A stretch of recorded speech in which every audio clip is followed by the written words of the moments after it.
Yesus, pegang erat tanganku. Ku tak dapat hidup di luar kasih-Mu, Bapa. Jangan tinggalkan aku, Engkau alasan selama ku hidup. Shalom, Bapak Ibu, saudara-saudari yang dikasihi oleh Tuhan Yesus Kristus. Jumpa lagi dalam renungan harian di channel JFC TV dari Jemaat GKI Efrata Wosi, Kabupaten Manokwari, Provinsi Papua Barat. Dalam renungan harian di hari ini, kita akan membaca firman Tuhan sebelumnya. Namun saya mengajak kita semua untuk berdoa. Kita berdoa. Terpujilah Allah, Bapa di dalam nama Tuhan kami Yesus Kristus, Allah pencipta langit dan bumi, yang memberkati kami, yang menyediakan segala sesuatu yang terbaik bagi kehidupan kami.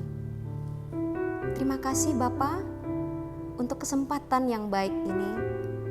Kami hendak membaca firman-Mu, hendak merenungkannya. Untuk itu Tuhan, kami mohon Roh Kudus tuntun kami, tolonglah kami untuk sungguh-sungguh mengerti apa isi hati Tuhan melalui firman-Mu yang akan kami baca dan renungkan di saat ini. Ampuni dosa kami Bapa, di dalam nama Tuhan kami Yesus Kristus kami berdoa. Amin. Firman Tuhan terdapat di dalam Efesus pasal 4 ayat 26 hingga ayatnya yang ke-27.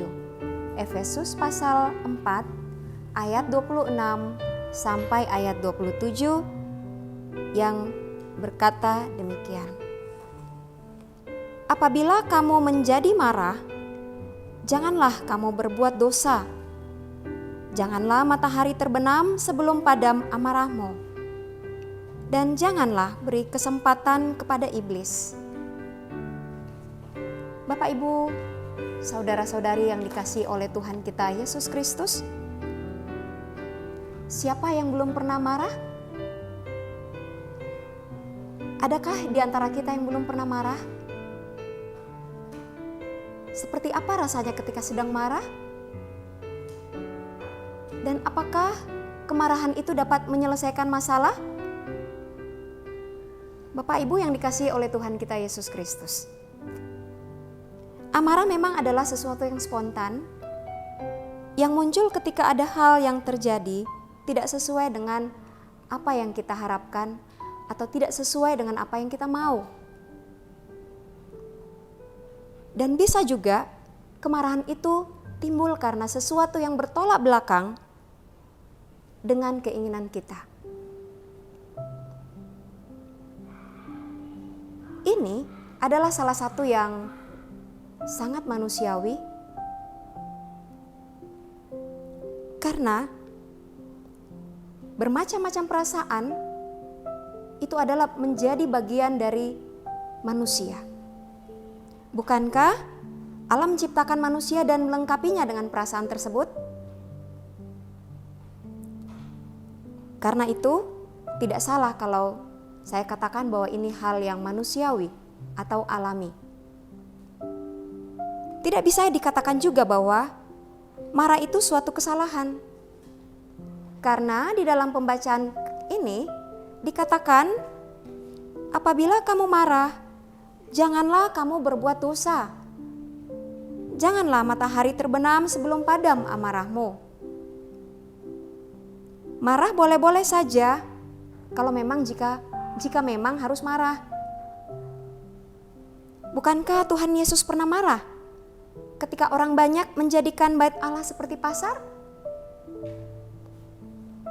Namun tidak dalam waktu yang lama.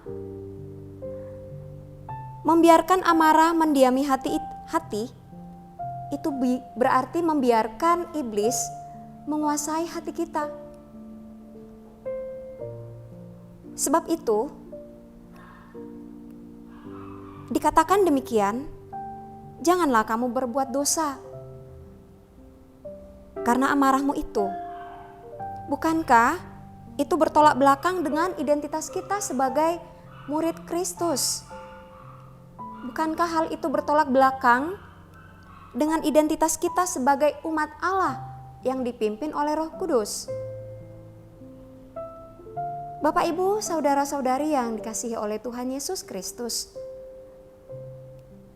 hidup yang dipimpin oleh Roh, hidup yang dipimpin oleh Roh Kudus adalah hidup yang bijak, yang dapat memilah-milah kapan bisa marah, kapan bisa meredam amarah, dan kapan semuanya itu diganti dengan pengampunan. Kapan kemarahan itu diganti dengan pengampunan. Amarah dapat menjadi salah satu cara untuk menegur kesalahan jika memang cara yang lain sudah tidak mempan. Itu pun dengan pengendalian diri yang kuat, sehingga tidak ada celah bagi iblis untuk menguasai diri kita. Tidak membiarkan celah bagi iblis untuk berdiam di dalam diri kita.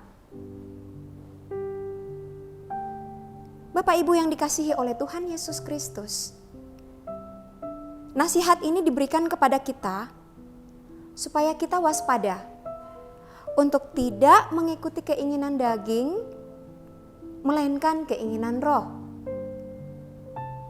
Kehadiran kita, baik itu dengan kata dan perbuatan, dengan kerja dan karya kita, semuanya haruslah menunjukkan bahwa kita adalah milik Kristus. Dan hidup kita ada di dalam Kristus. Dan itu hanya dapat terjadi jika kita terus mendekatkan diri kepada Tuhan. Kita senantiasa bersekutu di dalam Tuhan Yesus Kristus. Karena itu, marilah kita bangun hubungan yang baik dengan Tuhan. Kita hidup di dalam Dia, supaya hidup kita dituntun oleh-Nya. Tuhan Yesus memberkati dan menolong kita untuk menjadi pelaku firman. Amin. Mari kita berdoa. Kami bersyukur ya Bapa, Allah, di dalam nama Tuhan Yesus Kristus yang kami sembah, atas firman-Mu yang boleh kami baca, kami boleh dengarkan, renungkan bersama-sama. Kiranya Tuhan, dengan tuntunan Roh-Mu yang kudus, kami boleh hidup taat dan setia terhadap firman-Mu. Kami boleh belajar dari firman-Mu di saat ini untuk tidak menyimpan kemarahan itu sebelum matahari terbenam, untuk senantiasa hidup di bawah pimpinan Roh-Mu yang kudus. Bapa, di dalam nama Tuhan kami Yesus Kristus, di saat ini kami juga mau berdoa. Kami mau menyerahkan seluruh kehidupan kami ke dalam tangan Tuhan. Kami semua yang boleh menyaksikan tayangan ini, renungan harian dari JFC TV, Jemaat GKI Efrata Wusi Manokwari, kiranya Engkau menolong, memberkati kami sekalian, menjawab setiap doa dan pergumulan kami, setiap doa dan pergumulan yang kami naikkan kepadamu Bapa. Jawablah Tuhan seturut dengan kasih dan kemurahan-Mu. Terima kasih Allah, terima kasih Tuhan Yesus, terima kasih ya Roh Kudus, untuk kesempatan yang selalu Tuhan berikan bagi kami untuk belajar dari kebenaran firman-Mu tiap-tiap saat. Terima kasih Tuhan. Kami mau mengakhiri renungan harian ini. Namun Tuhan, kami mohon berkat Tuhan turun atas kami sekalian, semua yang boleh menyaksikan tayangan ini. Kiranya damai sejahtera, sukacita, kasih dari Allah Bapa di dalam Tuhan Yesus Kristus dengan pertolongan Roh Allah yang kudus melingkupi dan menyertai kami sekalian. Di dalam nama Tuhan kami Yesus Kristus kami berdoa. Amin. Demikian renungan harian di saat ini. Tuhan Yesus kiranya memberkati kita sekalian.